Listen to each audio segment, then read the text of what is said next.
Hello everyone, this is Amar Fardi, a physiotherapist. आज इस video में मैं जो बात करूंगा वो बात करेंगे हम फ्रोजन शोल्डर से रिलेटेड कि फ्रोजन शोल्डर होता क्या है, क्यों होता है, किस एज में होता है. This is so small clip but so beneficial. आज मैं यहाँ पर बताऊंगा कि फ्रोजन शोल्डर होता क्या है, क्यों होता है एंड किसको किस एज में ज्यादातर मोस्टली देखने को ये मिलता है. इससे रिलेटेड आज की हम डेट में अगर देखते हैं तो बहुत सारे लोग हैं जो फ्रोजन शोल्डर से परेशान है. उससे रिलेटेड मैं बताऊंगा कि हाँ ये क्या होता है, इसकी एनाटॉमी थोड़ी मैं बताऊंगा एंड थोड़ा सा हम इसका बताएंगे कि हाँ ये करता क्या है, क्यों होता है. ठीक है. मैंने यहाँ पर बनाया एक छोटा सा डायग्राम. आप जान सकते हो कि ये हमारी स्कैपुला बोन है.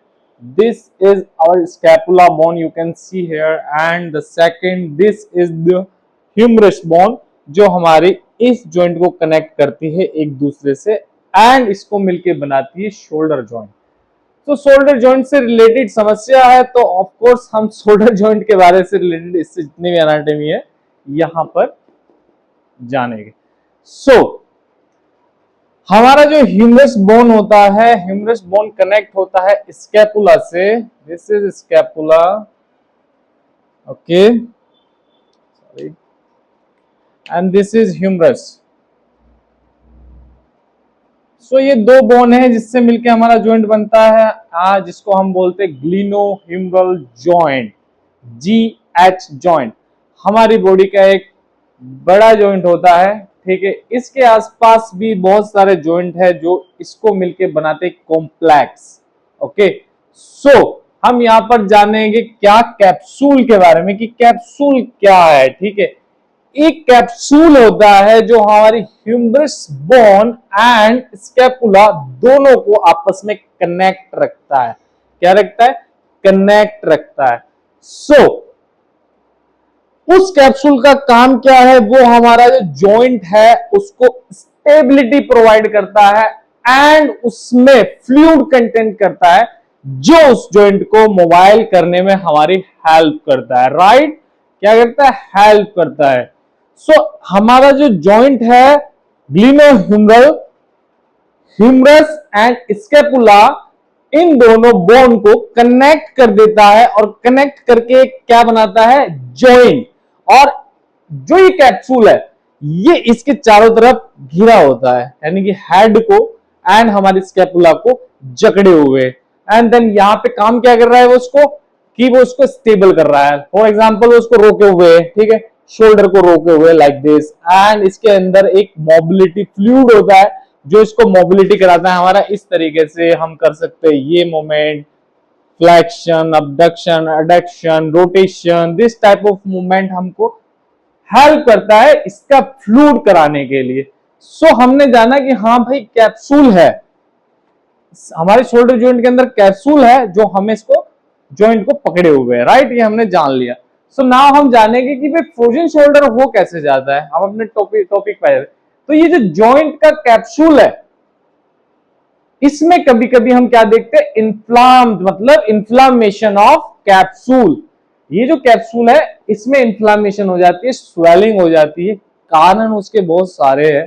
फॉर एग्जांपल जैसे डायबिटिक पेशेंट होते हैं, फॉर एग्जांपल जैसे हमारे थायराइड के पेशेंट होते हैं, या एजिड पेशेंट जो भी होते हैं, डीजेनेटिंग चेंजेस होने लगते हैं हमारी बॉडी के अंदर. एक तरीके से हम क्या कह सकते हैं, उसको घसने लगता है चीजें. एंड यहां पर उस कैप्सूल में इन्फ्लामेशन हो जाने के कारण हमारा जो जॉइंट है वो प्रॉपर वर्क नहीं करता है. ठीक है. इसमें प्रॉब्लम क्या आ जाती है? जैसे कि इंटरनल और एक्सटर्नल रोटेशन. हमारा ये जो हैंड का है, ये शोल्डर का हमारा इंटरनल एक्सटर्नल रोटेशन है. ठीक है. एक्सटर्नल रोटेशन जो बाहर की तरफ आ जा रहा है, पेशेंट इसको करने में पेन बताने लगता है एंड उसका हाथ पीछे की तरफ प्रॉपर्ली नहीं जा पाता. इस तरीके से वो नहीं ले जाता. तो उसको जब भी पेन होगा वो इस तरीके से करेगा, यहां तक आएगा एंड देन वो बताने लगेगा यार पेन हो रहा है मुझे तो. ठीक है. तो उसमें क्या हो रहा है? ये जो हमारा कैप्सूल है उसको रिस्ट्रिक्ट कर रहा है. क्या कर रहा है, रिस्ट्रिक्ट कर रहा है उस जॉइंट को पीछे ले जाने की वजह से। पेशेंट हाथ उठाएगा, एक रेंज पे जाकर उसको पेन होने लगेगा, अबडक्शन करेगा, एक टाइम पे जाकर उसको पेन होने लगेगा। So because of what, because of inflammation of capsule of shoulder joint, GH joint. So हमने जान लिया कि हाँ भाई ये हमारा हो जाता है, कैप्सूल जॉइंट में प्रॉब्लम हो जाती है, जिस वजह से ये प्रॉब्लम हम देखने को मिलती है फ्रोजन शोल्डर। सो इसमें क्या है, जैसे कि हमारा कभी कभी जो फ्लूइड है, फ्लूइड जो कैप्सूल के अंदर भरा हुआ है वो कभी कभी डाउन हो जाता है, ठीक है, डिक्रीज्ड हो जाता है, ठीक है, साइनोवियल फ्लूइड, तो जिसकी वजह से प्रॉब्लम देखने को मिलती है। टाइटनेस आ जाती है, बहुत सी बार जैसे कि टाइटनेस आ गई, ठीक है, कैप्सूल के अंदर। सो पेशेंट बता रहा है कि हाँ भाई मेरा हाथ नहीं जा रहा, टाइटनेस की वजह से आ जाता है, स्टिफनेस की वजह से आ जाता है, स्टिफ हो जाता है कभी कभी शोल्डर, तो उसकी वजह से एडेसिव फॉर्मेशन, बहुत सारी चीजें जैसे कि हमारा डीजेनरेटिंग चेंजेस वगैरह की वजह से भी ये प्रॉब्लम में आ जाता है। सो हमने जाना कि ये हमारा फ्रोजन शोल्डर है। नाउ पेशेंट कौन इससे इफेक्ट होता है, मोस्टली 40 प्लस के जो पेशेंट होते हैं वो ज्यादातर इससे रिलेटेड हमें देखने को मिलते हैं, ठीक है, 40 टू 60 ईयर्स के बीच में मोस्टली देखा जाता है।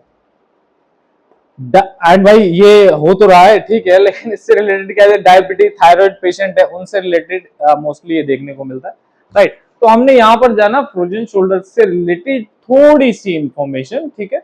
सो नाउ द ट्रीटमेंट क्या होता है, भाई डॉक्टर साहब आपने तो बता दिया कि यार ये हमारी समस्या है, लेकिन आपने नहीं बताया ट्रीटमेंट क्या है। ट्रीटमेंट है इसका मोस्टली अगर आप देखा जाए तो फिजियोथेरेपी, व्हाट, फिजियोथेरेपी, ठीक है।